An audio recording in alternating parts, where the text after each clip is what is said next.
रही है हमारे ऊपर ये जो अजाब है हंगामी दौरों के साथ अपनी तौर पर इक़दाम भी करें।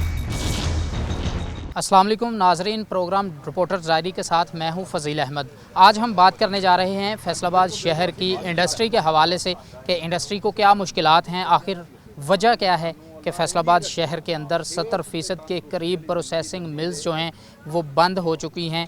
क्या जो पॉलिसीज़ हैं वो बेहतर नहीं हैं, मालकान को क्या मसाइल हैं, और इंडस्ट्री बंद होने की वजह से जो ख़ास तौर पर 2 लाख के करीब इस वक्त मज़दूर तबका बेरोज़गार हो चुका है, क्या वजूहात हैं कि इंडस्ट्री जो है वो बंद होती जा रही है। मालकान से बात करेंगे, मज़दूरों से बात करेंगे, आइए आपको मिलवाते हैं। जी तो नाज़रीन, आज बात कर रहे हैं हम फैसलाबाद शहर के हवाले से कि फैसलाबाद शहर को पाकिस्तान का मैनचेस्टर कहा जाता है, क्योंकि फैसलाबाद शहर के अंदर सबसे ज़्यादा टेक्सटाइल इंडस्ट्री जो है वो यहाँ पर मौजूद है। और टेक्सटाइल इंडस्ट्री जो है वो ना सिर्फ मुल्क की मईशत को मजबूत करने के लिए अपना अहम किरदार अदा करती है, बल्कि इसके साथ साथ रोज़गार के मौक़े जो हैं वो सबसे ज़्यादा फैसलाबाद शहर के अंदर हमारी इंडस्ट्री के साथ जुड़े हैं। और फैसलाबाद शहर के अंदर सूरत हाल जो है वो दिन दिन बिगड़ती हुई नज़र आ रही है। जो प्रोसेसिंग मिल्स हैं वो तकरीबन 60% के करीब इस वक्त बंद हो चुकी हैं, और जो चालू हैं वो भी तकरीबन मुश्किलात का शिकार हैं, जिसमें सबसे बड़ी वजह जो है वो जीएसटी की है। 17% जीएसटी की वजह से मालकान जो हैं उनको मुश्किलात का सामना करना पड़ा। इसके बाद एनर्जी क्राइसिस जो हैं वो भी प्रोसेसिंग मिल्स के लिए मौत का सबब बने कि जो प्रोसेसिंग मिल्स हैं वो इस वक्त बंद हो चुकी हैं।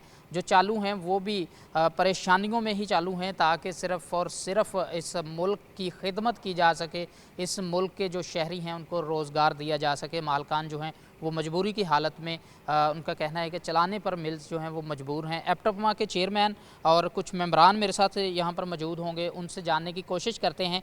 वो ज़्यादा नाजरीन को बेहतर तरीके से बता सकेंगे, क्योंकि मुश्किलात से वो गुज़र रहे हैं। चेयरमैन एप्टमा मेरे साथ मौजूद हैं, हाफिज़ असगर कादरी, उनसे पूछते हैं वो क्या कहते हैं इस हवाले से। जी हाफ साहब बताइएगा, ये एक लम्हा फ़िक्रिया है फैसलाबाद शहर के लिए नहीं बल्कि पूरे पाकिस्तान के लिए कि आपकी इंडस्ट्री जो है वो बंद होना शुरू हो चुकी है, उसके साथ आपकी मुल्क की मईशत जो है वो मुतासर होगी। आपके 2 लाख के करीब इस वक्त तकरीबन ख़ानदान जो हैं वो बेरोज़गार हो चुके हैं। आखिर क्या वजूहात हैं, क्या हुकूमतों की तवज्जो इस तरफ नहीं इंडस्ट्री की तरफ, हालांकि पाकिस्तान की सबसे ज़्यादा मईशत में अहम किरदार अदा जो है वो टेक्सटाइल इंडस्ट्री करती है, क्या कहते हैं? बिस्मिल्लाहिर्रहमानिर्रहीम। अल्लाहुम्मा सल्ली अला सय्यिदिना मुहम्मद व अला आलि सय्यिदिना मुहम्मद। फ़ज़ील भाई, जैसे आप बात कर रहे थे ऐसे लग रहा था जैसे कोई मेरा मेंबर बात कर रहा है।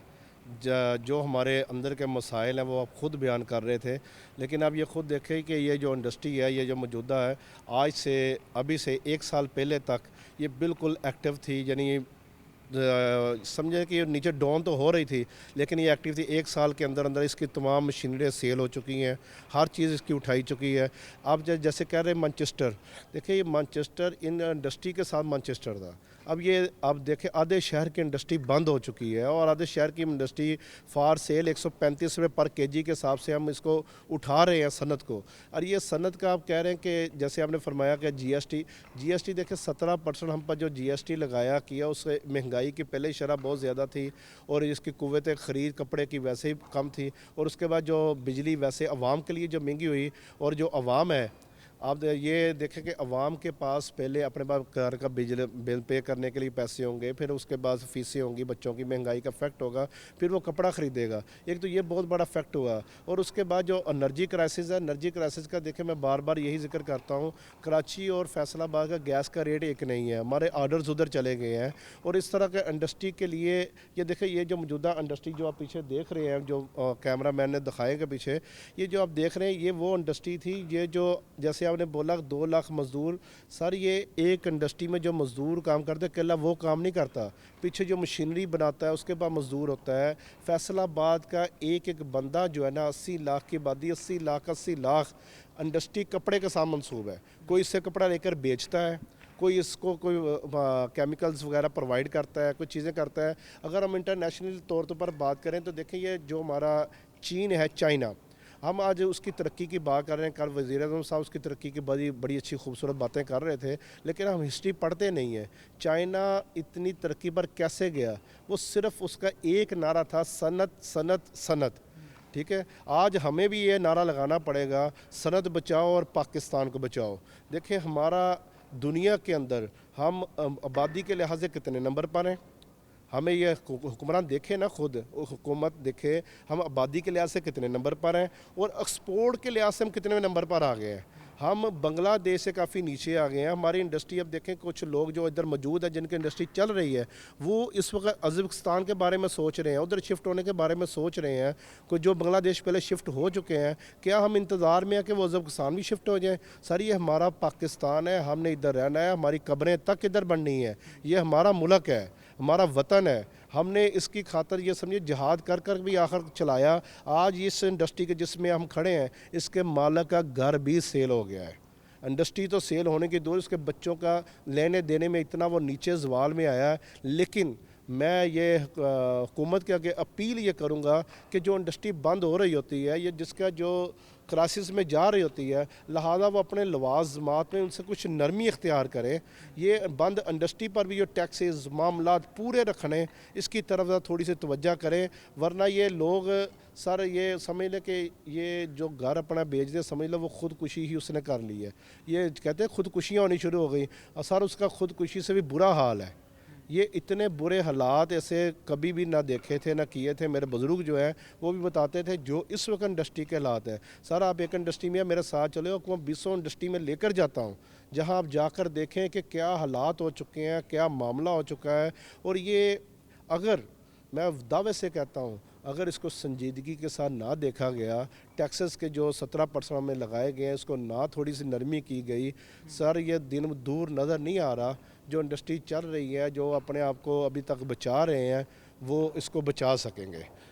और सर इसके बाद एक और बात है, मैं अक्सर बात करता हूँ, इंडस्ट्री वाले को हर शोबे के अंदर एक रिस्पेक्ट देनी चाहिए।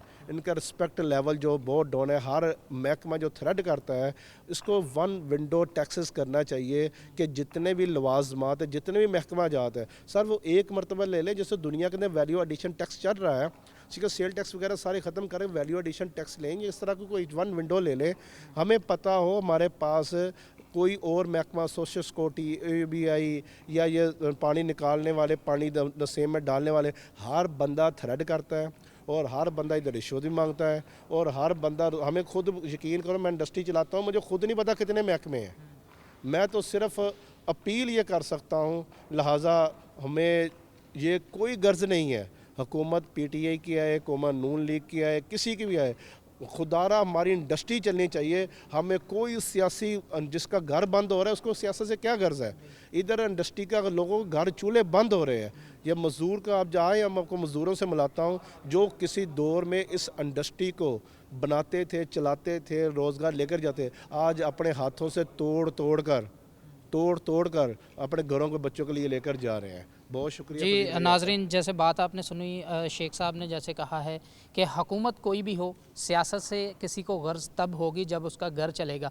मज़दूर को तो दूर की बात, जो मालकान हैं उनके लिए अपना घर चलाना मुश्किल हो चुका है। और भी यहाँ पर मालकान मेंबरान मेरे साथ मौजूद हैं, उनसे पूछते हैं वो क्या कहते हैं। जी बताइएगा क्या मुश्किलात हैं, इंडस्ट्री बंद होती जा रही है, इंडस्ट्री के हवाले से ही फैसलाबाद शहर पहचाना जाता था, आइंदा के लिए क्या आप देख रहे हैं? अगर फ्यूचर में अच्छे फैसले ना किए गए तो क्या हालात होंगे इंडस्ट्री? बिस्मिल्लाहिर्रहमानिर्रहीम, अल्लाहुम्मा सल्ली अला मुहम्मद व आले मोहम्मद।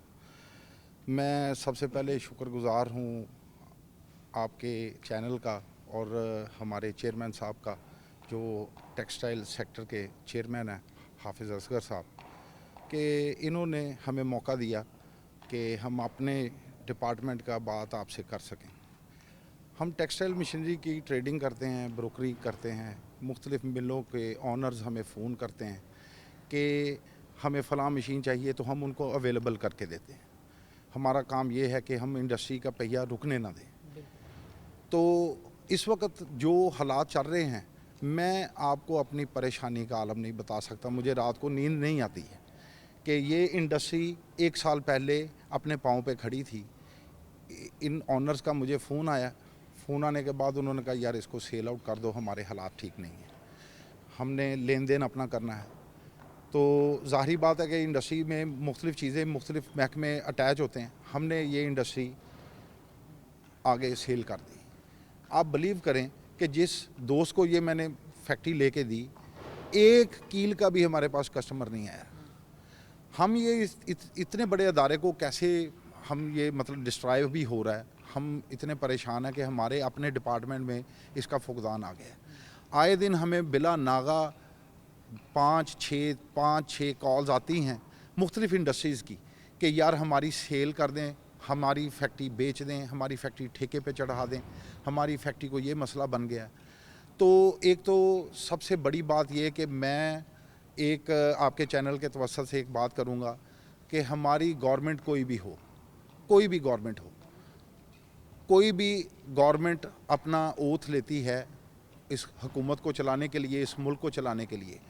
मेरे ख़्याल में हमारे मुल्क के कवानीन की किताब के अंदर या इस मुल्क की खुशहाली की किताब के अंदर टेक्सटाइल नाम का सफ़ा ही नहीं है। ये लोगों को पता ही नहीं है जो हमारे हुक्मरान ऊपर बैठे हुए हैं कि एक टेक्सटाइल सेक्टर भी है जो इस मुल्क की रीढ़ की हड्डी का काम कर रहा है। इसके साथ लाखों घर जुड़े हुए हैं और एक एक मशीन के ऊपर एक आदमी नहीं, आप देखेंगे एक मशीन के ऊपर एक आदमी और उसके पीछे 12 से 16 लोग हैं जो खा रहे हैं। ये सब ख़त्म हो गए हैं। हमें लेबर जो है इसी मिल की लेबर को हमें लगा के यहाँ से मशीनों को तुड़वाना पड़ रहा है और हम इसको यहाँ से लेके जा रहे हैं।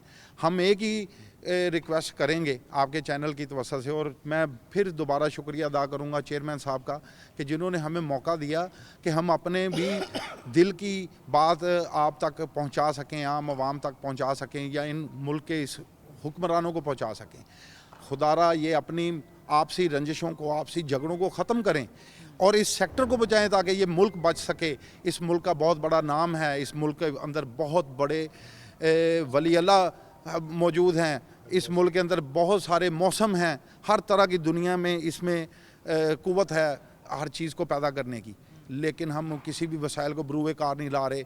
और जो चेयरमैन साहब बेहतर जानते हैं, यहाँ पे कोई 200-250 मिलें हैं, वो 250 मिलें जो हैं उनमें से तकरीबन 70% 75% जो हैं वो ख़त्म हो चुकी हैं। ख़त्म होने से मुराद ये बंद है, और जो पीछे 25 हैं वो 25% वो सरवाइव कर रही हैं बड़ी मुश्किल से, और मालकान अपने जिस्म से खून निकाल निकाल के इस अदारे को चला रहे हैं। लेकिन हमारे मुल्क के हुक्मरान इन बातों को सोच ही नहीं रहे।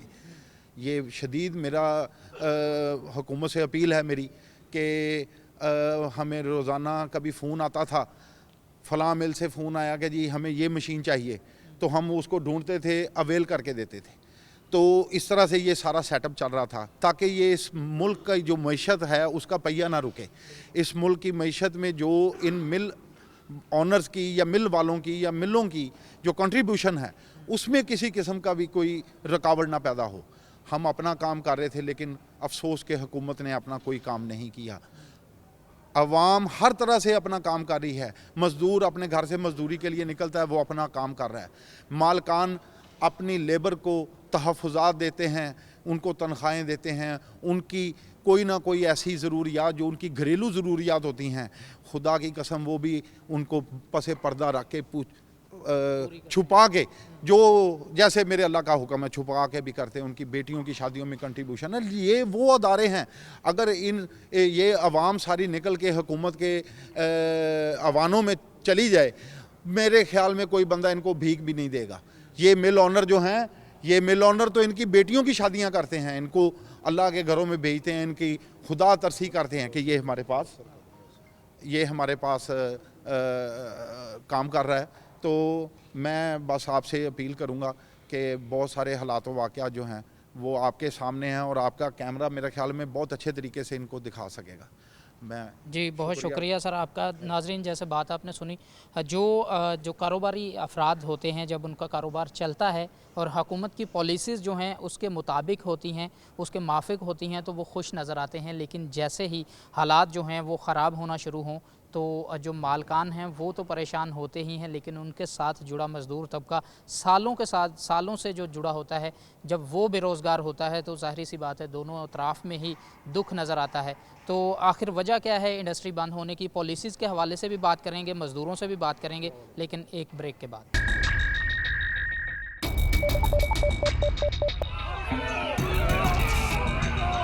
फ्लाईओवर तो ज़रूरी है हमारे ऊपर। ये जो अज़ाब है हंगामी दौरों के साथ अपनी तौर पर इक़दाम भी करें।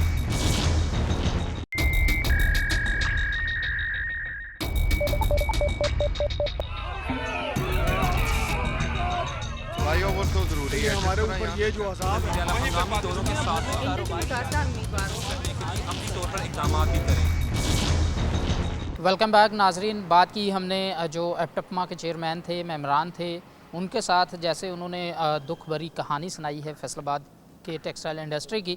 तो आज इस मैं फैक्ट्री के अंदर मौजूद हूँ। ये वो बदनसीब फैक्ट्री है जो 2 साल पहले अपने पाँव पर खड़ी थी। मज़दूर यहाँ से रोज़गार कमाते थे, अपने बच्चों का पेट पालते थे, लेकिन आज यहाँ से मशीनरी जो है वो उखाड़ी जा रही है और कबाड़ के भाव जो है वो मशीनरी यहाँ से सेल की जा रही है। और जो मालिक हैं वो जैसे चेयरमैन एप्टपमा की जानिब से बताया गया कि एक फ़ैक्ट्री के मालिक हैं जो कि परेशानी की वजह से फैसलाबाद के FIC हॉस्पिटल में पड़े हैं और उनकी फ़ैक्ट्री बंद हो चुकी है, घर सेल हो चुका है।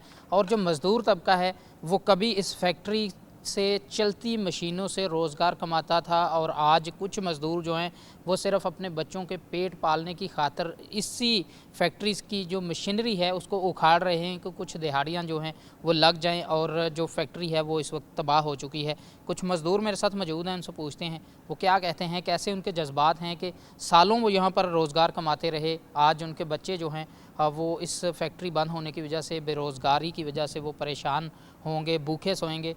कुछ मज़दूर मेरे साथ हैं। जी बताइएगा, क्या कहेंगे, कितनी देर से आप इस फैक्ट्री में काम कर रहे थे? ਅਸੀਂ ਜੀ ਇਹਦੇ 'ਚ ਕੋਈ 15-20 ਸਾਲ ਤੋਂ ਲੱਗੇ ਸੀ ਤੇ ਇਹ ਬੇਰੋਜ਼ਗਾਰ ਹੋ ਗਏ ਆ। ਸਾਡਾ ਮਰ ਗਏ ਆ ਬੰਦੇ, ਹਾਲ ਬੁਰੇ ਦਿਹਾੜੇ ਆ ਸਾਡੇ ਤੇ ਕਾਰੋਬਾਰ ਕੋਈ ਨਹੀਂਗਾ, ਬੱਚੇ ਭੁੱਖੇ ਮਰਨ ਡਏ ਆ। ਜਿਹੜਾ ਹੁਣ ਹੋਇਆ ਦਿਹਾੜੀਆਂ ਦੁਨੀਆ ਲਾ ਕੇ ਖੇਡਣ ਡਏ, ਭੰਨਣ ਡਏ ਆ, ਮਸ਼ੀਨਰੀ ਪੁੱਟਣ ਡਏ ਆ। तो इसके बाद आपने क्या सोचा है, कहाँ कोई आपको काम मिलेगा, किसी और फैक्ट्री में जाएंगे, क्या होगा? ज़्यादातर फैक्ट्रियाँ तो बंद हो रही हैं। ਨਹੀਂ ਜੀ ਕੋਈ ਵੀ ਨਹੀਂ ਸੋਚਿਆ, ਇਹੋ ਜਿਹੇ ਧੱਕੇ ਠੇਡੇ ਹੀ ਆ, ਭੁੱਖੇ ਮਰਨ ਡਏ ਆ। ਬੇਰੋਜ਼ਗਾਰੀ ਵਧੀ ਆ, ਬੱਚੇ ਭੁੱਖੇ ਮਰਨ ਡਏ ਆ, ਕਿਰਾਏ ਦੇ ਮਕਾਨ ਆ, ਟੈਨਸ਼ਨਾਂ ਵਧੀਆਂ, ਕਿਸੇ ਕਿੱਥੋਂ ਬਿਜਲੀ ਦਾ ਬਿੱਲ ਵੀ ਵਧਿਆ ਜਾਂਦਾ ਹੈ, ਆਪਣੇ ਲੜੀ ਜਾਂਦੇ ਆ। ਸਾਡਾ ਕੋਈ ਵੀ ਨਹੀਂ ਸੋਚਣ ਡਿਆ, ਅਸੀਂ ਭੁੱਖੇ ਮਰਨ ਡਏ ਆ। क्या मुतालबा करेंगे हुकूमत से? ਮਤਾਲਬਾ ਇਹ ਕਰਾਂਗੇ ਜੀ ਸਾਨੂੰ ਕੋਈ ਕਾਰੋਬਾਰ ਚੱਲੇ ਸਾਡਾ, ਸਾਨੂੰ ਕੋਈ ਰੋਜ਼ ਰੋਟੀ ਚੱਲੇ ਸਾਡੀ। कारोबार अब तो ये देखें, सूरत हाल ये है कि आपकी इस फैक्ट्री के मालिक खुद बेचारे बीमार पड़े हैं, वो इसी सदमे की वजह से हॉस्पिटल पहुंच चुके हैं। हाँ जी। फैक्ट्री तो उखाड़ दी गई है, कैसे चलेगी? अब क्या मामलात हैं, क्या कहेंगे? ਮਾਮਲਾ ਤੇ ਇਹ ਵੀ ਸਾਡਾ ਹੁਣ ਹੁਕੂਮਤ ਕੋਈ ਸੋਚੇ, ਸਾਡਾ ਖੁਦਾ ਦੇ ਨਾਂ ਦੇ ਸੋਚੇ, ਸਾਡਾ ਅੱਲਾ ਦੇ ਵਾਸਤੇ ਸਾਡਾ ਸੋਚਣ ਕੋਈ। ਅਸੀਂ ਤਾਂ ਭੁੱਖੇ ਮਰਨ ਡਏ ਆ, ਬੱਚਿਆਂ ਨੂੰ ਕਿੱਥੋਂ ਕਮਾ ਕੇ ਦਈਏ ਅਸੀਂ? जी, मज़दूरों के जज्बात जो हैं वो भी जैसे कि मज़दूरों की जानिब से कहा जा रहा है कि भूखे वो मर रहे हैं और हुकूमत कुछ भी नहीं सोच रही है, और भी मज़दूर हैं। जी आप बताइएगा, क्या कहेंगे, क्या परेशानी है फैक्ट्री बंद होने की वजह से? ऐसी और सैकड़ों फैक्ट्रियां हैं जो फैसलाबाद में बंद हो चुकी हैं। आपके मज़दूर भाई आपकी तरह बेरोज़गार हैं, क्या कहेंगे इस वक्त, क्या सूरत हाल? ਦੇਖੋ ਜੀ ਜਨਾਬ, ਇਹਨਾਂ ਨੂੰ ਚਾਹੀਦਾ ਵਾ ਸਾਡੇ ਬਾਰੇ ਸੋਚਣ, ਠੀਕ ਆ। ਸਾਡੀ ਹੱਥ ਜੋੜ ਕੇ ਇਹਨਾਂ ਦੇ ਅੱਗੇ ਗੁਜ਼ਾਰਿਸ਼ ਆ ਕਿ ਸਾਡਾ ਕੁਝ ਖਿਆਲ ਕਰੋ, ਠੀਕ ਆ ਨਾ। ਅਸੀਂ ਕਿੱਧਰ ਨੂੰ ਜਾਈਏ ਦੱਸੋ? ਅਸੀਂ ਇਹਨਾਂ ਦੀ ਖਾਤਰ ਮਰ ਗਏ, ਲੁੱਟੇ ਗਏ, ਅਸੀਂ ਵੋਟਾਂ ਪਾਈ ਦੀਆਂ ਇਹਨਾਂ ਨੂੰ, ਹੈ ਸਾਨੂੰ ਪਾਗਲ ਸਮਝਿਆ ਇਹਨਾਂ ਨੇ। ਕੁਝ ਤੇ ਖਿਆਲ ਕਰੋ, ਸਾਡਾ ਹੱਥ ਜੋੜ ਕੇ ਤੁਹਾਡੇ ਅੱਗੇ ਮਿਹਨਤਾਂ ਜਨਾਬ। ਮੀਆਂ ਸਾਹਿਬ, ਖਾਨ ਸਾਹਿਬ, ਤੁਹਾਡੀ ਮਿਹਰਬਾਨੀ ਆ, ਕੁਝ ਖਿਆਲ ਕਰੋ ਸਾਡਾ। 25-30 ਸਾਲ ਤੋਂ ਬੱਚੇ ਦੀ ਰੋਟੀ ਕਮਾ ਰਹੇ ਸੀ, ਕੱਲੀ ਕੱਲੀ ਏਟ ਉੱਜੜ ਗਈ ਇੱਥੋਂ, ਹੈ ਜੀ। ਸਾਡਾ ਮਾਲਕ ਵੀ ਹਸਪਤਾਲ ਪਿਆ, ਕੁਝ ਤੇ ਖਿਆਲ ਕਰੋ, ਤੁਹਾਡੀ ਮਿਹਰਬਾਨੀ ਆ। ਸਾਡੇ ਵਾਸਤੇ ਕੋਈ ਥੋੜਾ ਜਿਹਾ ਇੱਕ ਬੈਨੀਫਿਟ ਦੇ ਦਿਓ, ਕੋਈ ਥੋੜਾ ਜਿਹਾ।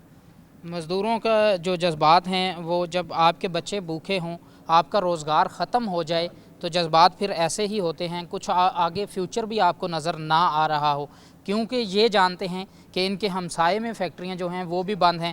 अगर कोई एक फैक्ट्री बंद हो तो मज़दूर को ये लालच होती है कि वो यहाँ से छोड़कर आगे जाएगा। एक और मज़दूर हैं यहाँ पर, उनसे भी पूछते हैं। जी आप बताइएगा, क्या कहेंगे, इस वक्त क्या परेशानी है, क्या मुतालबा करेंगे? फैक्ट्रियाँ बंद हो रही हैं, मज़दूर बेरोज़गार हो रहे हैं, बच्चे भूखे सोएंगे तो कैसे फिर आप उनको देख सकेंगे बच्चों को? ਇਹ ਤਾਂ ਸਾਡੀ ਰੋਟੀ ਕਮਾਵਾਂਗੇ ਤਾਂ ਬੱਚਿਆਂ ਨੂੰ ਦੇਵਾਂਗੇ, ਜੇ ਰੋਟੀ ਨਹੀਂ ਕਮਾਵਾਂਗੇ ਤਾਂ ਬੱਚਿਆਂ ਨੂੰ ਕੀ ਦੇਣਾ ਅਸੀਂ? ਅਸੀਂ ਤੇ ਆਪ 2-2.5 ਸਾਲ ਹੋ ਗਏ ਕੰਮ ਕਰਦੇ ਹਾਂ, ਸਾਨੂੰ ਮਜ਼ਦੂਰੀ ਲੱਭਣ ਲਈ ਕੋਈ। ਬਾਹਰ ਹੀ ਮਿਲਾਂ ਬੰਦ ਹੈ, ਹੁਣ ਕਿੱਧਰ ਨੂੰ ਜਾਈਏ ਦੱਸ? हुकूमत से क्या मुतालबा? ਹਕੂਮਤ ਸਾਨੂੰ ਵੀ ਕਿਸੇ ਪਾਸੇ ਲਾਉਣ, ਸਾਨੂੰ ਫਾਏ ਕਿਤੇ, ਸਾਨੂੰ ਰੋਟੀ ਦੇਣ ਕਿਸੇ ਪਾਸੇ, ਸਾਡਾ ਕੰਮ ਚਲਾਉਣ ਕਿਸੇ ਪਾਸੇ। जी जो काम है वो चलने चाहिए, और भी हैं मज़दूर। जी आप बताइएगा, क्या कहेंगे? ਹਕੂਮਤ ਨੂੰ ਇਹ ਕਹਿਣਾ ਚਾਹੁੰਦਾ ਕਿ ਤੁਸੀਂ ਆਪਣੇ ਲੜਾਈਆਂ ਝਗੜੇ ਬੰਦ ਕਰੋ, ਸਾਡੇ ਮਜ਼ਦੂਰ ਟਬਕੇ ਤੇ ਗੌਰ ਕਰੋ।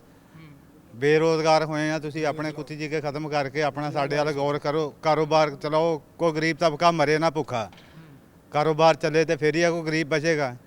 ਨਹੀਂ ਤੇ ਉਹੀ ਤੁਹਾਡੀ ਗੱਲ ਸੱਚੀ ਹੋਣੀ ਆ ਕਿ ਗਰੀਬ ਕੋ ਤਬਕਾ ਰਹੇਗਾ ਨਹੀਂ, ਇਦਾਂ ਹੀ ਭੁੱਖਾ ਮਰ ਜਾਏਗਾ। ਤੇ ਇਸ ਤਰ੍ਹਾਂ ਦੇ ਭੁੱਖੇ ਮਰਨ ਵਾਲਾ ਹਿਸਾਬ ਹੈ, ਜੋ ਕਾਰੋਬਾਰ ਨਹੀਂ ਚੱਲਣਾ ਹੈਗਾ। ਕਾਰੋਬਾਰ ਚੱਲੇਗਾ, ਗਰੀਬ ਤਬਕਾ ਚਲੋ ਕਿਰਾਇਆ ਬਿੱਲ ਆਪਣਾ ਕਲੀਅਰ ਕਰੀ ਜਾਏਗਾ। ਇਸ ਤਰ੍ਹਾਂ ਰੋਟੀ ਨਹੀਂ ਪੂਰੀ ਹੋ ਰਹੀ ਜਨਾਬ। ਗੁਜ਼ਾਰਿਸ਼ ਇਹ ਹੈ ਕਿ ਸਾਡਾ ਕਾਰੋਬਾਰ ਖੋਲ੍ਹਿਆ ਜਾਵੇ, ਕੋ ਸਾਡੇ ਬਾਰੇ ਸੋਚਿਆ ਜਾਵੇ। जी, मज़दूरों के बारे में कुछ सोचा जाए। मज़दूरों के जो बेरोज़गार है वो इस वक्त मज़दूर बेरोज़गार हो चुके हैं, फैक्ट्रियां बंद हो रही हैं और ये मज़दूरों की जानिब से मुतालबा किया जा रहा है कि जो हुकूमत है वो पॉलिसीज़ को बेहतर करे। और भी हैं मज़दूर। जी बताइएगा, आप यहाँ पर आप उखाड़ रहे थे ये मशीनरी, कैसे बेदर्दी से आप उसको उखाड़ रहे हैं? क्या वो दोबारा काम आ सकेगी या फिर कैसे वो, अगर जिस तरीके से आप उसको कटर चला रहे हैं वो तो दोबारा कहीं भी फिट नहीं होगी, यहाँ से जाएगी किसी और मिल में ही लगेगी? नहीं सर, ये स्क्रैप है, ये कबाड़ में जा रही है मशीन। हमारा दिल बहुत दुख रहा है कि एक दिन हम इनके ऊपर खुशी से आते थे, फ्रेश होकर आते थे, इसको मशीन को कपड़ा मारते थे, मशीन की देखभाल करते थे। आज उन्हीं हाथों से इसको काट रहे हैं। इतना बेड़ा गर्क हो गया है, इस फैसलाबाद में इतनी बेरोज़गारी हो चुकी है कि आप अंदाज़ा नहीं लगा सकते। कहीं आप रात को निकलें, ये तो अपने कमरों में घुस के सो जाते हैं। दिन को कार्नर मीटिंग की, अफसरों से मिले, साहब से मिले, चले गए, सो गए। लेकिन रात की अंधेरे के अंदर आप जाओ फुटपाथों पर, देखो कि जवान लड़के बेरोज़गार बेचारे भीख मांगते खड़े हुए नज़र आए हैं। कोई मास्क बेच रहा है, कोई कपड़ा बेच रहा है, गाड़ी का टिशू बेच रहा है। इधर के मास्टर जो थे बेचारे, आपको क्या बताएं कि वो ठेले लगा कर बैठे हुए। लेकिन बेरोज़गारी इतनी बढ़ गई है कि हमारा दिल दुख रहा है, दिल खून के आंसू रो रहा है कि इस मशीनरी को हम काट रहे हैं। और इमरान खान या शहबाज शरीफ या नवाज़ शरीफ या जो भी इस टाइम पाकिस्तान के हुक्मरान हैं, उनसे हमारी अपील है कि खुदा के वास्ते मज़दूर तबके के लिए कुछ ना कुछ बेहतर सोचा जाए। क्योंकि महंगाई इतनी हो चुकी है कि 130 रुपये किलो आटा है और 800 रुपये दिहाड़ी। ये बताओ हम कहाँ से पूरा करेंगे? 12-13 हज़ार रुपये मकान का किराया है, 15-20 हज़ार से कम बिजली का बिल नहीं आता है, स्कूलों की फ़ीसें, बच्चों के खर्चे, अखराजात, हम क्या करें? मजदूरी ना करें तो डाके डालें। इमरान खान से बेहतर ये अपील यही है कि हमारे बारे में कुछ बेहतर सोचा जाए, बेहतर किया जाए और लिहाजा खुदा और खुदा के रसूल को मानो और अपने अंदर इत्तेफाक पैदा करो, एक दूसरे के साथ मोहब्बत करो और मज़दूर तबके के लिए कुछ बेहतर सोचो। मेरी यही मज़दूर तबके के लिए बेहतर सोचें। दोबारा ये आए हैं, कोई बात करना चाह रहे हैं? जी बताइएगा, क्या कहना चाह रहे हैं? ਦੁਬਾਰਾ ਇਹ ਬਾਤ ਕਰਨਾ ਚਾਹੁੰਦੇ ਜੀ, 100 ਰੁਪਏ ਮਸ਼ੀਨਾਂ ਸਾਡੀਆਂ ਵਿਕਣ ਡੀਆਂ ਨਹੀਂ, ਤੋੜ ਭੰਨ ਕਰਨ ਡਏ ਆ ਤੇ 120 ਰੁਪਏ 30 ਰੁਪਏ ਕਿਲੋ ਆਟਾ ਵਾ ਤੇ ਕਿੱਥੋਂ ਪੂਰਾ ਕਰੀਏ? ਅਸੀਂ ਤੇ ਮਰ ਗਏ ਆ। ਜੇ ਕਿਰਾਇਆ ਦੇ ਕੇ ਹਟਦੇ ਤੇ ਬਿੱਲ ਆ ਜਾਂਦਾ, ਬਿੱਲ ਪੂਰਾ ਕਰਦੇ ਆ ਤੇ ਹੋਰ ਅਖਰਾਜਾਤ ਘਰ ਬੱਚੇ ਖਾਣ ਨੂੰ ਮੰਗਦੇ ਆ। ਅਸੀਂ ਤੇ ਆਵਾਜ਼ਾਰ ਹੋਏ ਆ, ਸਾਡਾ ਤੇ ਰੋਜੀ ਰੋਟੀ नहीं ਚੱਲਣ ਡਈ ਸਾਡੀ। जी, रोज़गार जो है वो बिल्कुल नहीं चल रहा। मज़दूर इस वक्त शदीद गम और गम से निडाल हैं और भी यहाँ पर हैं। जी बताइएगा, आप भी यहाँ पर ही इसी फैक्ट्री में काम करते थे? हाँ जी बिल्कुल। कितनी देर से यहाँ पर आप काम कर रहे 10 साल से काम कर रहे हैं। और 10 साल के बाद जब आप आज फैक्ट्री जो है वो कबाड़ की सूरत मशीनरी बिक रही है, क्या करें, तो काम क्या है क्या जज्बात क्या हैं आप? सर कारोबार है नहीं, अब इधर हम ईंटें फाड़ रहे हैं, ईंटें फाड़ दिहाड़ी कर रहे हैं बस जी। तो क्या जज्बात हैं जब 10 साल से सर, ये जहाँ से टेक्सटाइल को बहाल किया जाए, रोज़गार आपने कमाया सर, है? ये टेक्सटाइल को बहाल किया जाए ताकि फैसलाबाद की आवाम आके काम करे। जी, 2 टोक आपका यही मुतालबा है कि टेक्सटाइल को बहाल किया जाए टेक्सटाइल को जी। बहाल जो मज़दूर हैं, मालकान का तो ये मुतालबा होगा ही, लेकिन जो तबका सिर्फ़ और सिर्फ इससे जुड़ा है और यहाँ से 2 वक्त का अपना खाना पूरा करता है बच्चों का, उनकी जानिब से सिर्फ 2 टोक उनका कहना है कि मुतालबा है हुकूमत से कि वो टेक्सटाइल इंडस्ट्री जो है उसके लिए पॉलिसीज़ ऐसी बनाएं कि इंडस्ट्री चलती रहे। जब इंडस्ट्री का पहिया चलेगा तो मज़दूर का चूल्हा घर का जो है वो चलता रहेगा, उसके बच्चे जो हैं वो पेट भर के खाना खाएंगे और जो बच्चे हैं, इस मुस्तकबिल हैं इस पाकिस्तान का, जब रोज़गार चलेगा, काम चलेंगे तो वो रोज़गार कमाएंगे, अपने बच्चों को पढ़ाएंगे और जब बच्चे जो हैं वो मज़दूर के पढ़ेंगे तो फिर ही पाकिस्तान जो है वो अपना एक रोशन मुस्तकबिल बना सकता है। और अगर हालात ऐसे ही रहे, ऐसी ही सूरत हाल रही कि जो इंडस्ट्री है वो ऐसे ही बंद होती रही, तो इससे लाखों मज़दूर नहीं लाखों ख़ानदान बेरोज़गार होंगे और लाखों ख़ानदानों के साथ साथ करोड़ों बच्चे जो हैं वो तालीम जैसे जेवर से महरूम रहेंगे और पाकिस्तान का मुस्तकबिल जो है वो फिर जैसा हम चाहते हैं कि रोशन हो वैसा नहीं हो पाएगा। इसलिए इससे पहले के हालात बिगड़ जाएं, हुकूमत को पॉलिसीज़ बेहतर करने की ज़रूरत है ताकि इस शहर की इंडस्ट्री चलती रहे, मज़दूर का घर चलता रहे, मालकान का घर चलता रहे और इस मुल्क के बच्चे जो हैं वो तालीम जैसे जेवर से मुस्तफ़ीद हो सकें। दोबारा एक ब्रेक के बाद मिलते हैं, हमारे साथ रहिएगा।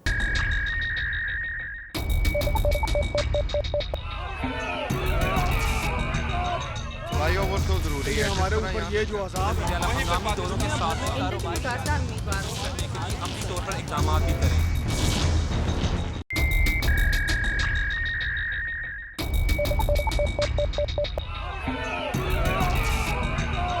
फ्लाईओवर तो ज़रूरी है हमारे ऊपर ये जो अजाब जल हंगामी दौरों के साथ कारोबार करने के लिए अमली तौर पर इकदाम भी करें। वेलकम बैक नाजरीन। अभी एक और फैक्ट्री के अंदर हम पहुंचे हैं जो इस वक्त उखाड़ी जा रही है मशीनरी यहाँ से, और जो गाड़ियाँ हैं उन पर मशीनरी जो है वो मिल से बाहर जा रही है। कबाड़ के बाव मिल्स जो हैं वो बिक रही हैं, और जो मालकान हैं उनका क्या मौक़िफ़ है इस हवाले से, पॉलिसीज़ के हवाले से मालकान का क्या कहना है, आखिर वजह क्या है कि जो इतनी बड़ी बड़ी मिल्स जो हैं वो लगाई गई, इतना सरमाया जो है वो ख़र्च किया गया, और आज कबाड़ के बाव मिल जो हैं वो बिक रही हैं, मशीनरी जो है उखाड़ी जा रही है। कुछ मालकान मेरे साथ मौजूद हैं प्रोसेसिंग मिल्स के, उनसे पूछते हैं वो क्या कहते हैं इस हवाले से। जी बताइएगा, आपके क्या कहेंगे, आखिर कहाँ पर पॉलिसीज़ जो हैं वो बेहतर नहीं हैं कि जिस वजह से जो फैसलाबाद की इंडस्ट्री है वो बंद होना शुरू हो चुकी है? बिस्मिल्लाहिर्रहमानिर्रहीम। सबसे बड़ी बात तो ये है कि जी गवर्नमेंट को एक लॉन्ग टर्म पॉलिसी बनानी चाहिए। ये ना देखें कि जी अभी गवर्नमेंट ये नून लीग की है, पीपल्स पार्टी की है, किसी और की है। ये नहीं होता। ये इधर ये होता है कि अभी 2 साल हुकूमत चलती है, 3 साल हुकूमत चलती है, हुकूमत बदल जाती है, पहली पॉलिसी और है, दूसरी पॉलिसी और है। पहली तो बात ये है। दूसरा ये है कि ये इंपोर्ट हमारी इतनी महंगी हो गई है कोविड के बाद, तो ये जितने हमारे हमसाया ममालक हैं इनसे तल्लुकात बेहतर करके तो इधर से इंपोर्ट होनी चाहिए, ना कि ये एक किसी मुल्क से हम इंपोर्ट करते हैं, हमसाए मुल्क से माल जाता है दूसरे मुल्क में, उसके बाद इधर आता है। तो ये आप देखें कि ट्रैवल में कितना वो डॉलरों में हम देते हैं उसका रेंट, उसका जो किराया वगैरह। तो एक तो ये ज़रा देखना चाहिए। दूसरी बात ये है कि ये गर्मियों में स्पेशल जो है ना रॉ मटेरियल है हमारा कास्टिक सोडा, तकरीबन 4 माह से डबल से भी ज़्यादा रेट हो गया है। उसके बाद ये गैस मुसलसल बढ़ रही है, गैस बिल्कुल नहीं दे रहा है, बिजली बार बार जा रही है, उसमें ये लेबर कास्ट बहुत बढ़ गई है। मार्केट में बिल्कुल ऐसे है कि जैसे हड़ताल चल रही है। तो मेरे ख्याल से ये सबसे पहले तो इनको ये पॉलिसी बनानी चाहिए कि 10 साल 15 साल 20 साल के लिए कि ये पॉलिसी हो कि कोई भी गवर्नमेंट बदले, जैसे अमेरिका में है 5-6% वो अपनी मर्ज़ी करते हैं, बाकी जो है ना पॉलिसी वही चलती है। तो मैं ये समझता हूँ कि सब जितनी पॉलिटिकल पार्टीज़ हैं इनको बैठ के एक दफ़ा ये फ़ाइनल करना चाहिए कि भाई ये कैसे मुल्क को सीधा करें, और उसके मुताबिक फिर मुसलसल 10-15 साल के लिए इसको फिक्स कर दें कि जी ये पॉलिसी चलनी चाहे कोई भी गवर्नमेंट हो।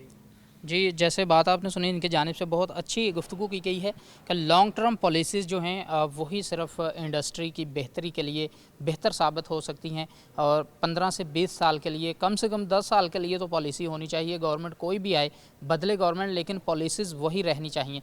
और भी कुछ मेंबरान मेरे साथ मौजूद हैं। जी आप बताइएगा, जैसे इन्होंने कहा है कि जो ख़ास तौर पर पॉलिसीज़ हैं वो बेहतर होनी चाहिए और हमसाया ममालिक से इम्पोर्ट होनी चाहिए। इसके एवज़ अगर आप देखें तो अपने मुल्क के अंदर, अपने शहरों के अंदर अगर जो इंपोर्ट हम करते हैं उसके लिए कोई यूनिट्स जो हैं वो लगा लिए जाएं, उसकी पैदावार हो, तो इससे ना सिर्फ हमारा इंपोर्ट बिल कम होगा बल्कि हमारी ज़रूरियात जो हैं वो उसमें भी हम खुद कफ़ील हो जाएंगे। इस हवाले से क्या कहें? जी, आपकी बात एक हद तक तो दुरुस्त है कि हम जो इम्पोर्टेड आइटम्स हैं जो हम लोकली प्रोड्यूस कर सकते हैं वो हमें करना चाहिए, लेकिन हमें अगर कुछ प्रायोरिटी वाइज चलना चाहिए कि प्रायोरिटी पहले क्या है। जो मैं समझता हूँ कि हमारी रीसेंट टाइम्स में गवर्नमेंट की इग्नोरेंस जो हमारे सेक्टर को या स्पेसिफाइड काफ़ी सेक्टर्स को लेकर रही है, वो भूल गए हैं कि ये जो हमारे मुल्क का जो कमर है वो हमारी इंडस्ट्री है। हमारी एक थर्ड वर्ल्ड कंट्री है जहाँ पे हम एक पॉवर्टी हमारे काफ़ी ज़्यादा है, पूरे हर जगह फैली हुई है। तो उसमें हमने ये इंडस्ट्रीज़ ही उसको एक चलाती हैं, उसकी कमर बनती हैं। तो एक इग्नोरेंस रही है हमारे गवर्नमेंट से या जिस तरह भी है। और दूसरा इंपोर्टेड आइटम्स, पहले तो हमें देखना चाहिए कि इस सेक्टर को हमें थोड़ा सा बढ़ाना चाहिए, इसको सब्सिडाइज़ करना चाहिए, ज़रूर करना चाहिए सब्सिडाइज़, क्योंकि हमारी अगर ये जैसे इंडस्ट्रीज़ बंद हो रही हैं तो अभी तो इस्लामाबाद में लॉन्ग मार्च है, वरना गली गली लॉन्ग मार्च होगी। तो मेरा ख्याल से इनको सब्सिडाइज़ करना चाहिए और पूरे एक ध्यान रखना चाहिए। जैसे एक प्राइम मिनिस्टर पोर्टल आया था, इस तरह का कोई टीम बनाई जाए जो डायरेक्टली हमारे साथ, हमारे मसलों में हमारे साथ हो और हम प्रायोरिटी बेस में उनके काम हम हमारे काम हो। जी बिल्कुल, जो जैसे इनकी जानिब से कहा जा रहा है कि कोई ऐसी टीम तश्कील दी जाए, कमेटियाँ बनाई जाएँ, ख़ास तौर पर टेक्सटाइल के हवाले से, कॉमर्स के हवाले से, कि जो स्पेशली जो इंडस्ट्री मालकान हैं उनके साथ राब्ते में रहें और जो भी मसला आए उसको फ़ौरी तौर पर हल किया जाए ताकि इंडस्ट्री का पहिया चले। और भी मालकान हैं, जी आप बताइएगा क्या कहेंगे, आखिर क्या वजूहात हैं कि जैसे ये बता रहे थे कि नज़रअंदाज किया जाता है टेक्सटाइल सेक्टर को, जो मिल्स हैं इनको, मालकान को जो भी इनकी ज़रूरियात हैं उनका ख्याल नहीं रखा जाता। क्या मालकान बेहतर तरीके से अपने मसाइल नहीं बता पाते या फिर सियासतदान उनको समझ नहीं पाते? कहाँ पर आप समझते हैं कि कोई दूरी है दोनों दरमियान? जिस तरह डीजल की प्राइस बार बार इंक्रीज़ हुई है, रेंट बहुत इंक्रीज़ हो गए हैं, जिस तरह हमारे कोयले, एनर्जी प्राइस बहुत ऊपर हो गई है। कोयला अब हम पहले अफ़गानिस्तान से लेते थे, वो बहुत महंगा हो गया और हमारा कोयला दिन ब दिन बहुत महंगा हो गया, जिस वजह हमारी कॉस्ट नहीं मेंटेन हो रही। इस वजह से हमारे लॉस हुए 3-4 महीनों से, तो इस वजह से इंडस्ट्री बंद हुई है। अच्छा, आप क्या समझते हैं कि इंडस्ट्री को दोबारा चलाने के लिए, जैसे अभी एक पहले हम फैक्ट्री में गए, दोबारा इस फैक्ट्री में आए, यहाँ से मशीनरी उखाड़ी जा रही है, क्या दोबारा यहाँ पर एक मिल जो है वो खड़ी की जा सकती है? सैकड़ों मज़दूर जो हैं वो यहाँ से रोज़गार कमाते थे, क्या दोबारा से ऐसा हो सकता है? अगर हुकूमत चाहे, मालकान चाहें, अदारे चाहें, मिल बैठकर दोबारा से स्टैंड किया जा सकता है इंडस्ट्री? हो सकता है, लेकिन अगर ये सब्सिडी दें हमें बिजली पर, अब हम हर महीने हमें बिजली के रेट का ही नहीं पता होता, हर महीने नए नए बिल पर रेट लग कर आए हैं, नए नए टेस्ट लग कर आए हैं और महकमे वो तंग करते हैं, एनवायरनमेंट वाले हो गए, बाकी महकमे हो गए, वो बहुत तंग करते हैं।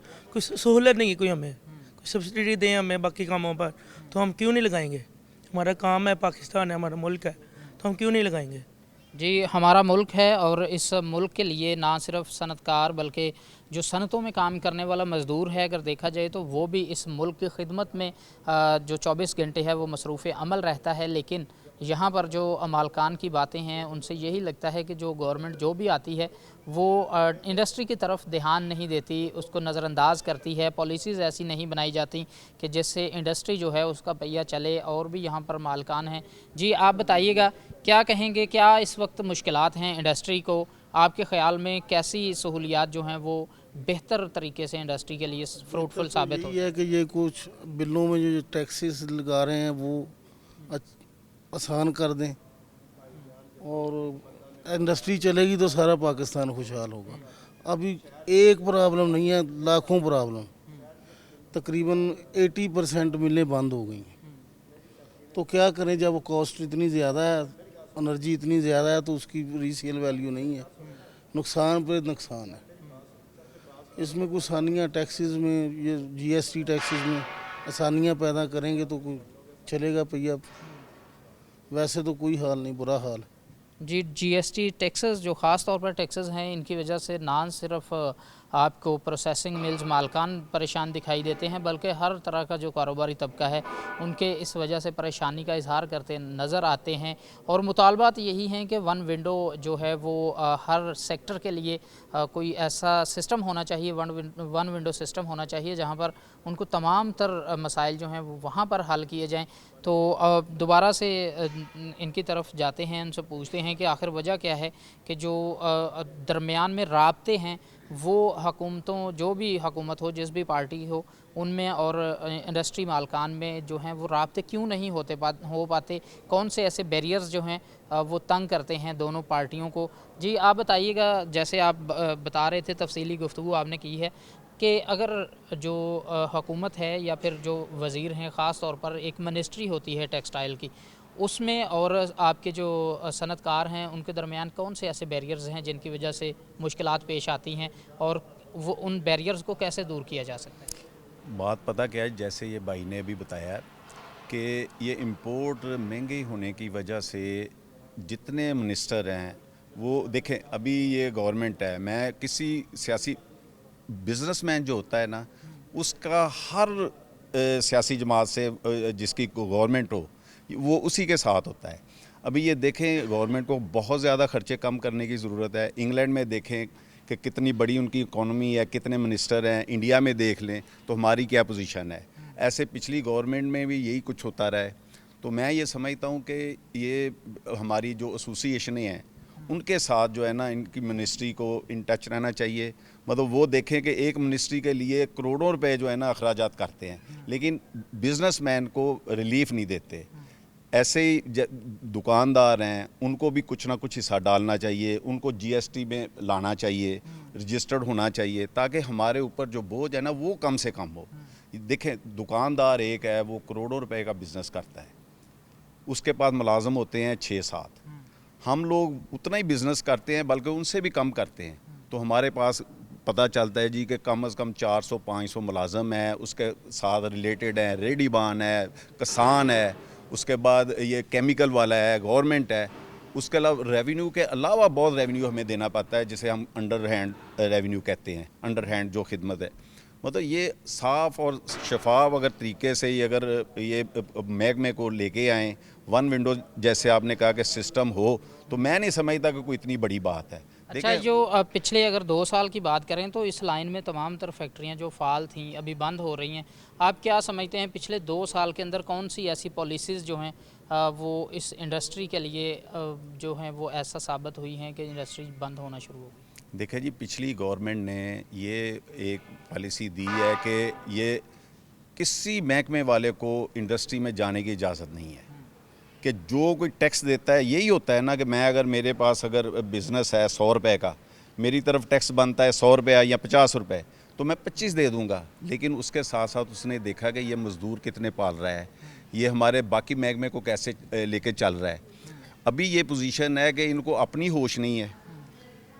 ये जब तक ये सियासी मामला अगर सीधे जब तक नहीं होते, मैं नहीं समझता कोई बिज़नेस सीधा होगा, इंडस्ट्री सीधी होगी, मुल्क सीधा होगा। देखें, ये डेफिनेट है, थर्ड वर्ल्ड में हम लोग रह रहे हैं, तो इधर इंडस्ट्री के अलावा तरक्की और तरक्की का सिर्फ़ और सिर्फ दारोमदार है इंडस्ट्री पे।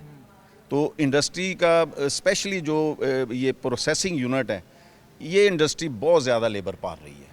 बाकी जितनी भी इंडस्ट्री अभी देखें, ये लोकल में है, ये इंडस्ट्री जिधर हम लोग खड़े हैं, ये जैसे पंजाबी में नहीं कहते जड़ा पर नो ही लाल, जिस इंडस्ट्री में भी जाएं अगर वो फैक्ट्री चल रही है ना 70% बंद होगी, लेकिन उसका चौकीदार, मास्टर, उसके इंजीनियर वो उन्हें रखने पड़ते हैं। वो जब बिज़नेस करता है 1 रुपये का, खर्चे पड़ते 5 रुपये के, तो डेफिनेटली कितनी देर चल सकता है। उसके बाद ये होता है जब वो अखराजात बर्दाश्त नहीं करता तो फिर ये इंडस्ट्री बंद होती है। मालिक यहाँ तो बाहर भागते हैं या हॉस्पिटल में जाते हैं, उसके घर तक बिक जाते हैं, गाड़ियाँ बिक जाती हैं। जो ज़कात देने वाले मालकान होते हैं ज़कात लेने पे मजबूर हो जाते हैं। मतलब खुदारा ये थोड़ा सा मतलब ये मुल्क पे थोड़ा सा जो है ना वो बल्कि बहुत ज़्यादा रहम की ज़रूरत है। मालकान के लिए गवर्नमेंट को नरम गोशा रखने की ज़रूरत है। ये मत सोचे कि एक इंडस्ट्री बंद हो गई है तो क्या होगा। ये हज़ारों लोग इससे रिलेटेड हैं। अगर एक इंडस्ट्री से मतलब अगर 200 बंदा काम कर रहा है, वो 200 बंदा नहीं 200 ख़ानदान है। ये इधर पाकिस्तान में एक वैसे भी फैशन है या इधर एक कल्चर ऐसा है कि घर में एक बड़ा कमाता है या ज़्यादा से ज़्यादा 2 कमाते हैं, बाकी पूरी फैमिली खाने वाली होती है। फिर ये होता है कि वो कहीं ना कहीं वो खुदा ना खास्ता कोई ऐसे हो। ये देखे अभी लॉ एंड ऑर्डर की क्या सिचुएशन है, मतलब ये स्ट्रीट क्राइम कितने बढ़ गए हैं, आपकी सोच होगी। मतलब ये अगवा और ये सब मैं मतलब वो नहीं लेना चाहता कि ऐसा तासर हो कि शायद मैं इस गवर्नमेंट के ख़िलाफ़ हूँ। हमारा बिजनेसमैन जो है ना वो हर गवर्नमेंट के साथ होता है। तो ये है कि जब तक ये पॉलिसी वो लॉन्ग टर्म नहीं करेंगे, ये बिल्कुल नहीं होगा कि इंडस्ट्री कोई नहीं जरूरत करेगा लगाने की। जी, जो पॉलिसीज़ हैं वो लॉन्ग टर्म होनी चाहिए और भी यहाँ पर हैं मालकान। जी, आप बताइएगा आखिर क्या वजह है कि सिर्फ इंडस्ट्री को ही नज़रअंदाज किया जाता है, हालांकि सबसे ज़्यादा रेवेन्यू देने वाला जो सेक्टर है वो आपका टेक्सटाइल सेक्टर है। जी, बिस्मिल्लाहिर्रहमानिर्रहीम। हम ट्रेडर हैं। हमने ये 1 माह से फैक्ट्री ली है ये जिसमें हम लोग खड़े हैं। तो बाद में यही करूँगा कि 1 माह से अभी तक यहाँ एक मशीन भी सेल नहीं हुई। तो दूसरी फैक्ट्री में हम लोग जो उधर आपने इंटरव्यू किया अभी, वो 5 माह से ली हम लोगों ने। तो अभी भी उधर की मशीनें हम लोग खोल रहे हैं, वो सेल आउट नहीं हुई। अगर कोई कस्टमर आएगा हमारे पास लेगा तो फिर ही हमारा काम चलेगा। तो इसलिए हम भी लोग पार्क बैठे हैं, कुछ भी नहीं हो रहा यहाँ से। तो गवर्नमेंट को चाहिए कि उसको इंशाल्लाह अभी कुछ क्लियर करे ताकि हम लोग भी इनको क्लियर हो जाए। जी, जैसे कि तमाम गुफ्तगू आपने सुनी चेयरमैन एप्टपमा और मेंबरान उनके साथ मौजूद थे। उन्होंने भी तफसीली तौर पर आगाह किया क्या मसाइल हैं। इसके बाद जो मज़दूर तबका है ख़ास तौर पर जिनका रोज़गार मुतासर हुआ है फैक्ट्रियाँ बंद होने की वजह से, उन्होंने भी तफसीली तौर पर बताया। और ये जो मालकान हैं जिनकी फैक्ट्रियाँ जो हैं वो इस वक्त वो शदीद परेशानी का शिकार हैं और मुतालबा यही किया जा रहा है कि हुकूमत को चाहिए, वो कोई भी हुकूमत हो, लॉन्ग टर्म पॉलिसीज़ पर काम करें और ऐसी पॉलिसीज़ बनाई जाएं जो कि इंडस्ट्री के लिए फ्रूटफुल साबित हों और इस मुल्क के लिए रेवेन्यू ज़्यादा से ज़्यादा वो देने के काबिल बन सकें। और इस मुल्क के लिए रहम की अपील की जा रही है सिर्फ मालकान की जानिब से। मज़दूर तबका जो है वो तो बेचारा परेशान है ही, लेकिन जो मालकान हैं वो भी इस वक्त मज़दूरों से बदतर हालात उनके होते जा रहे हैं। लिहाजा जो ऑफिशल्स थे एप्टपमा के या फिर मालकान हैं, एक ही मुतालबा है कि हुकूमत को चाहिए लॉन्ग टर्म पॉलिसीज़ जो हैं उन पर काम करें ताकि इंडस्ट्री का पहिया चलता रहे। प्रोग्राम से इजाज़त दीजिए, अल्लाह हाफिज़।